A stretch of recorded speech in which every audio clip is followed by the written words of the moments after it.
What's going on, everybody? It is your boy Don, and we are back with another episode of the Donny Talks Show.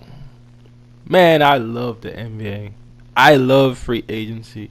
I love this time of the year because things happen that you just don't expect. Things happen that make you wonder, where's the loyalty in the NBA?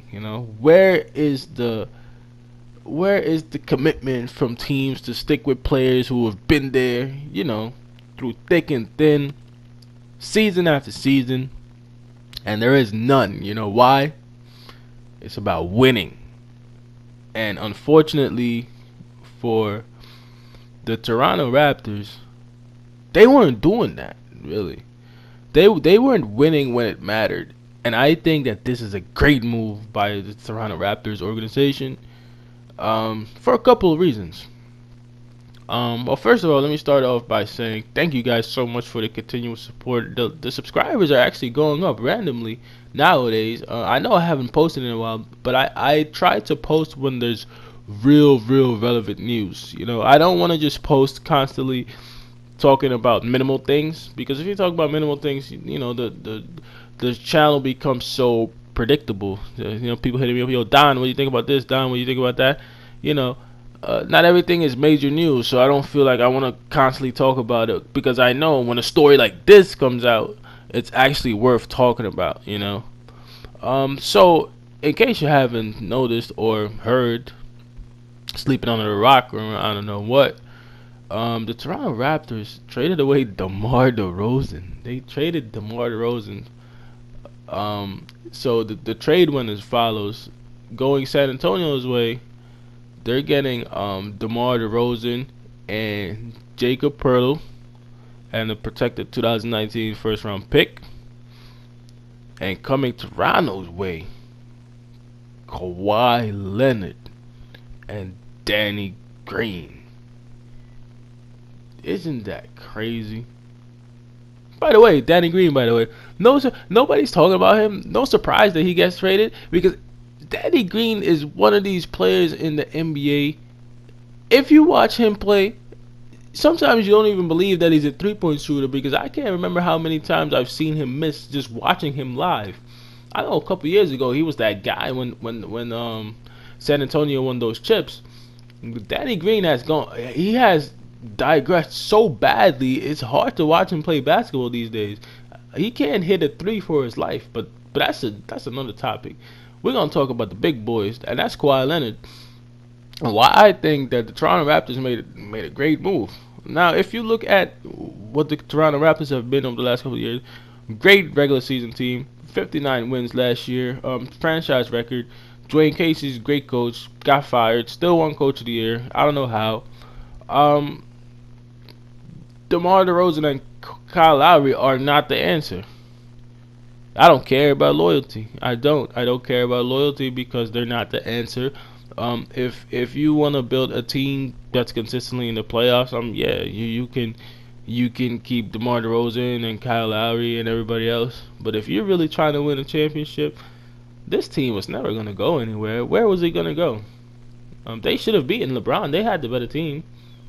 They had Toronto's team as a whole was probably one of the best teams in the NBA. People forget, their bench was deep. It was crazy that they don't have the mentality, that killer instinct, to take the game over. And what happens is they'll play good for 3 quarters, and then when the game gets really tight, what they do is they revert back to the old ways of just playing ISO ball, DeRozan, ISO Lowry, which they are terrible at. Lowry is even worse at it than DeRozan is, to be honest. But I guess he's staying put because he's the guard, and he really doesn't have as much value as DeRozan. I think it's a great move by the Raptors for a couple of reasons. Number one, if this really doesn't work out and Kawhi Leonard doesn't play up to his potential, they can always trade him. They can trade him away for more pieces. There's about 6 or 7 teams in the NBA that can really use Kawhi Leonard, and they would give up some draft picks for it. Why do I say that? Because maybe it's time to rebuild. You can't stay with the same players constantly and expecting different results. It's not happening.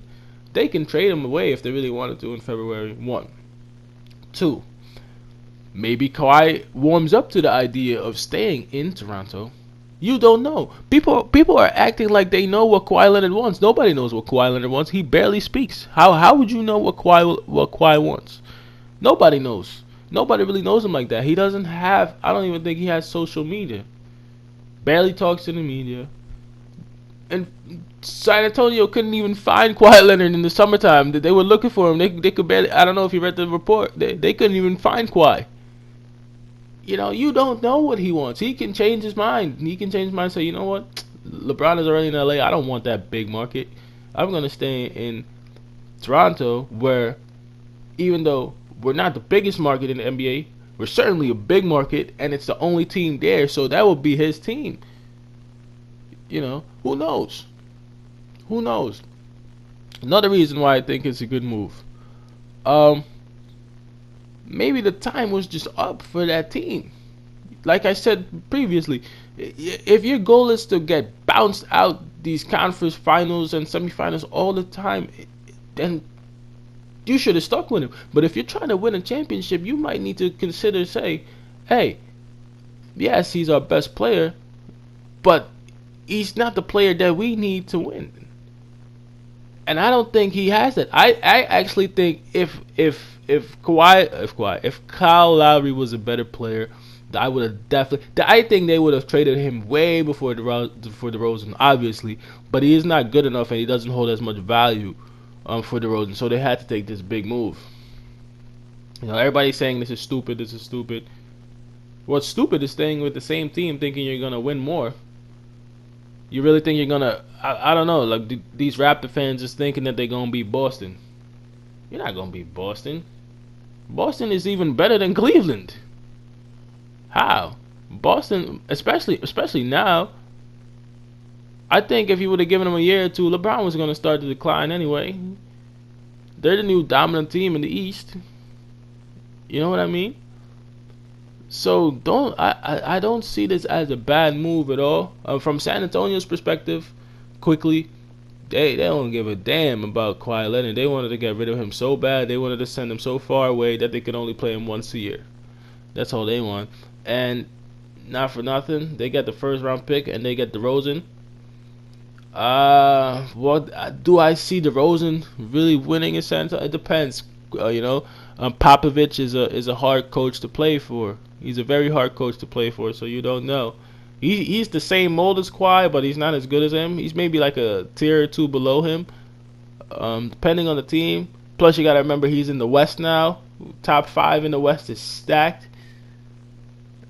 I don't know. A lot of those NBA players, by the way, they wanted to claim there's no loyalty in the NBA. Man, shut up. There's no loyalty in the NBA. Listen, these things happen to players that don't win when they're supposed to. Guarantee you, if for some reason the Warriors didn't win 2 seasons in a row, if they didn't win, you know what would happen? They would have broken that team. They probably would have traded like Klay Thompson or Draymond Green for new pieces easily. But since they're winning, it's easy to say from a winning perspective that there's no loyalty in the NBA. I think the next player up for something like this is a Damian Lillard, a player who is nice, but a player that doesn't win. You know, and that's not the Blazers' fault. For example, that Damian Lillard in the clutch. You know, you're taking too many threes. Him and McCollum. I know it's off topic, but I want to give the example as to why it makes sense to trade a DeRozan in a situation like this, because you have players that are very good, but team-wise, they're not as efficient as they could be for whatever reason. You can look up the stats, even though I'm not a big fan of reading out stats because it doesn't prove anything. You should be able to see just from the style of play of the team and the player what's wrong. So, that being said, for DeRozan, I'm not that surprised that they traded him. I probably would have got some type of package for Lowry too. There's young guards way better than Kyle Lowry is not a good basketball. Well, I don't want to say he's not a good basketball player, but I don't think he's never been as good as people made him out to be. He almost actually came to the Knicks one year. Thank God we avoided that bullet, because the way the Knicks are looking, by the way, next year is going to be a big year for him. And you got to remember, there's teams in play for Kawhi next year as well. So this might be a rental. I don't think the Raptors are going to be able to keep him anyway. I don't think the Raptors are keeping Kawhi. Everybody's saying he's destined for the Lakers. I don't think so. I think the Knicks have a better chance than people make him out to be. Because if you look at that Western Conference, you don't want to be in them bright city lights, man. And I think it's great for Kawhi to see from a distance how LeBron and LA are playing. If he likes what he sees, he'll join. If not, it's not a priority, I think, for Kawhi Leonard to play with LeBron at all. Trust me. But what do you think, man? Let me know in the comment section. Do you guys feel like DeMar DeRozan just got betrayed, backstabbed? What do you guys think? I think it's a great move by the Toronto Raptors organization. San Antonio, what do you think on San Antonio's perspective? Their title winning chances have pretty much gone down for the next couple of years. But you don't know. Let Don know in the comments section, man. Thank you guys for all your support. I appreciate all the likes and the comments and the subs. Share this video. Let's go for like 10 likes and 1 million comments. And I'll see y'all next time, man. Peace. I'm out.